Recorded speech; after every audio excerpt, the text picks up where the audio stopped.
Bagi saya, walaupun ini agak berat ya, ketika orang putus dari pacaran, saya justru ingin mengatakan selamat ya. Jomblo itu bukan kondisi prihatin. Jadi nggak usah berkecil hati jadi jomblo. Jomblo itu keren loh. Sebelumnya saya izin cerita kalau saya sekarang berada di fase life after breakup. Artinya apa bang? Ya habis menyudahi hubungan dengan pasangan saya. Oh, habis Kurang lebih begitu. Habis putus. Habis putus. Oke. Day berapa ini? Day berapa? Hari keberapa? Hari 8. Wah. Wah. Cuman gak apa-apa. Cuman kalau untuk sedih-sedihnya alhamdulillah tidak yang sebegitunya dan tidak mengganggu hal-hal yang menjadi tanggung jawab saya gitu. Oke. Saya ingin cerita sedikit bahwa sebenarnya saya menyudahi hubungan itu bukan dalam obrolan terakhir kita itu membahas prinsip, cuman pada akhirnya saya menyudahi itu bukan karena itu, tapi lebih ke bagaimana orang-orang di lingkungannya tuh yang memandang saya sebagai sosok yang jauh statusnya dari dia gitu loh, yang menganggap bahwa pekerjaan saya yang mungkin tidak sebegitunya untuk orang-orang di pekerjaannya, yang mana tuh menurut saya itu akan menyakiti dia pelan-pelan gitu loh. Asumsi-asumsi atau doktrin orang yang disampaikan terhadap dia menurut saya itu bukan hal yang harus dia terima gitu loh. Kalau yang pun terlepas pekerjaan saya mungkin biasa-biasa saja atau memang saya tidak sebaik itu, ya sampaikan kepada saya, bukan pada orang-orang yang di sekitar saya gitu loh. Dan pada akhirnya saya sepakat dengan keputusan kayaknya hubungannya harus sudahi gitu loh, dengan alasan saya benar-benar ingin menjaga dia dari omongan orang dan termasuk dari diri saya juga tersebut. Setelah melewati beberapa hari, akhirnya saya cukup merasa tenang, dan saya sebenarnya ingin minta pendapat Ustadz juga bagaimana saya meyakinkan diri saya bahwa untuk saat ini dan kedepannya beberapa tahun ke depan saya tuh ingin benar-benar untuk menikmati diri saya sendiri dulu, fokus untuk berbenah diri saya dulu, menjalankan hal-hal yang menjadi tanggung jawab saya, hal-hal yang menjadi kewajiban saya, yang mana tuh di masa mendatang saya benar-benar dipertemukan oleh orang yang mungkin memang dilahirkan dan ditakdirkan untuk saya. Itu sih dari saya, terima kasih. Oke, Bintang pengen dikasih semangat gimana caranya tadi menjalani hidup setelah dia putus. Mungkin sebagian orang berpikir cinta itu adalah pasangan, sehingga ketika kita kehilangan pasangan kita kayak kehilangan cinta dalam hidup. Padahal ada banyak cinta dalam kehidupan kita sebagai anugerah dari Allah dan butuh dihargai.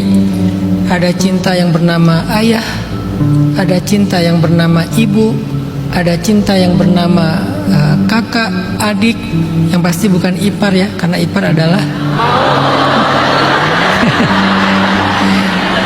ada cinta yang bernama kalau udah punya anak. Ada cinta juga yang bernama sahabat sejati, sahabat yang setia sama kita, menerima kita apa adanya.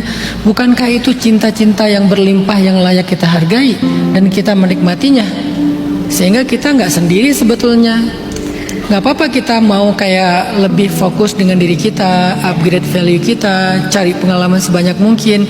Tapi ada orang yang berpura-pura, dia berpura-pura sibuk, dia berpura-pura lagi fokus dengan dirinya, tapi sesekali dia ngerasa sebetulnya saya kesepian sih. Sebetulnya saya kayak kangen dengan rasa cinta. Dia salah paham, dia pikir cinta itu hanya tentang pasangan. Sehingga kalau kehilangan seseorang yang dia punya hubungan sebelumnya, mau itu halal atau enggak halal, dia ngerasa kayak kehilangan cinta aja dalam hidupnya. Buat apa hidup saya kalau nggak ada cinta? Cinta kita tuh berlimpah loh, berlimpah banget. Sejak kita lahir kita udah dikasih cinta oleh Allah melalui ibu kita, melalui ayah kita, melalui saudara kita, melalui sahabat dekat kita, bahkan kadang-kadang nenek kakek kita, guru kita, teman dan sahabat-sahabat kita. Jadi kita tuh kayak nggak kekurangan cinta. Ini saya belum naikin levelnya ke cinta Allah kepada kita, kan itu mau insya Allah udah semua paham lah. Tapi ada hal yang jarang kita sadari, cinta-cinta yang ada dalam kehidupan kita sehari-hari itu tuh banyak banget. Walaupun rasanya beda sama cinta tentang pasangan, tapi tetap aja sebuah perhatian, sebuah ketulusan, sebuah doa, sebuah dukungan bahwa mereka itu ada. Nanti pada waktunya ketika kita udah siap, Allah akan sempurnakan dengan cinta tambahan yang bernama pasangan. Tapi sebelum itu pun ada, kita sebetulnya nggak kekurangan cinta. Coba belajar menghargai itu dulu. Itu disebut dengan mindfulness. Sadar kalau kita itu punya anugerah dalam hidup. Sadar untuk present hari ini kita lagi ada apa dalam hidup saya hari ini. Ada ayah saya, ada ibu saya, ada keluarga saya, ada sahabat saya. Coba kamu sadari itu. Sehingga kalau kita udah mindful dengan apa yang Allah udah titipkan dalam kehidupan kita, kita sadar betul, kita ngebat betul, insya Allah kita nggak akan jadi orang yang kayak terlalu prihatin dengan diri sendiri, ngerasa kayak nggak pantas, ngerasa kesepian, ngerasa sendiri, nggak mampu. Nggak, kamu nggak sendiri. Makanya ketika Nabi ngerasa sendiri, Allah mengatakan alam yajidka yatiman fa'awa. Dulu kamu memang yatim, kehilangan ayah, tapi Allah kasih kamu keluarga baru, Allah kasih kamu paman, Allah kasih kamu sahabat, Allah kasih kamu istri, Allah kasih kamu anak, bahkan sahabat kamu rela mati demi kamu. Artinya Allah lagi ngingetin Nabi, kamu tuh nggak yatim-yatim banget. Memang kamu kehilangan ayah sih, lalu nggak lama kemudian kehilangan ibu dan kakek sih. Tapi bukan berarti kamu sendiri, bukan berarti kamu kesepian, gak punya siapa-siapa, bukan berarti kamu sebatang kara. Itu yang Allah ingatkan di dalam surat At-Tuha. Sebelum Allah ingatkan itu, Allah ingatkan lagi tentang yang lebih tinggi lagi. Ma wadda'aka rabbuka wa ma qala. Tuhanmu gak pernah ninggalin kamu. Jadi bukan hanya kamu punya keluarga, plus kamu punya Allah yang gak pernah ninggalin kamu. Tapi kalau itu terlalu tinggi, kamu lihat aja yang ada di sekitar kamu. Kamu punya keluarga, punya sahabat setia, punya paman, punya orang-orang yang support system terhadap kamu. Coba hargai itu dengan mindful, dengan penuh kesadaran, sehingga kita akan menikmati prosesnya, hari-harinya, ketika kita tidak mendapatkan sesuatu atau seseorang yang kita inginkan, karena emang belum waktunya. Bagi saya, walaupun ini agak berat ya, ketika orang putus dari pacaran, saya justru ingin mengatakan selamat ya. Jomblo itu bukan kondisi prihatin. Jadi nggak usah berkecil hati jadi jomblo. Jomblo itu keren loh. Makanya saya ngasih istilah sejak 2014, Jovisa, jomblo fisabilillah. Kenapa ada istilah jomblo fisabilillah? Karena dia menjomblo dengan pilihan. Bukan karena dia nggak laku, bukan karena nggak ada yang mau. Dia emang pengen jomblo aja. Kenapa? Karena saya nggak mau menambah dosa.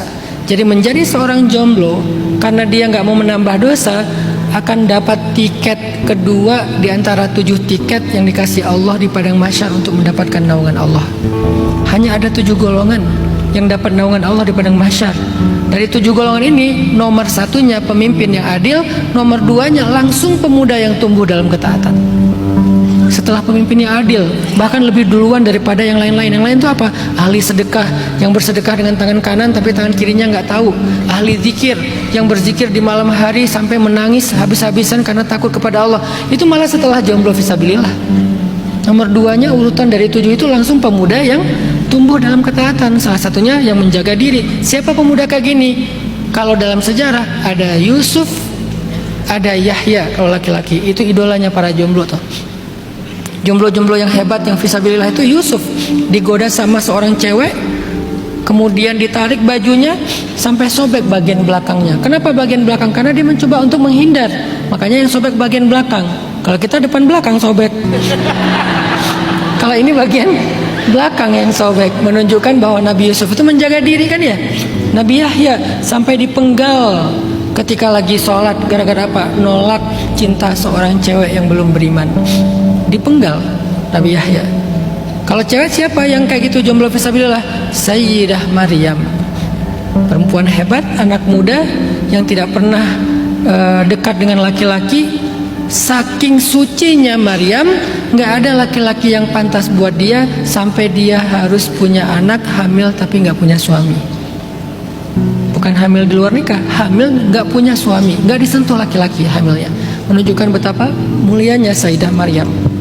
Jadi justru saya merasa bahwa bintang dalam kondisi kayak gini tuh lagi dapat anugerah sebetulnya. Walaupun nangis mungkin, walaupun sedih mungkin, walaupun agak gimana gitu rasanya, tapi ini tuh bukan musibah, ini anugerah loh. Walaupun sebagian orang ngerasa anugerah ini anugerah yang berat kan, tapi ini anugerah. Semoga Bintang bisa melihat dua hal itu. Satu, cinta dalam kehidupan Bintang itu nggak kurang banyak, dan cinta-cinta ini semuanya tulus insya Allah. Dan yang kedua, apa yang dialami Bintang ini adalah sebuah anugerah dari Allah. Mungkin Allah emang pengen menyelamatkan Bintang dari dosa-dosa, begitu juga mantannya dari dosa-dosa, sehingga sama-sama bertumbuh dulu. Siapa tahu suatu saat kan akan ketemu lagi dalam situasi yang jauh lebih berkah, lebih mulia, yaitu dalam ikatan yang halal pernikahan. Allahu a'lam.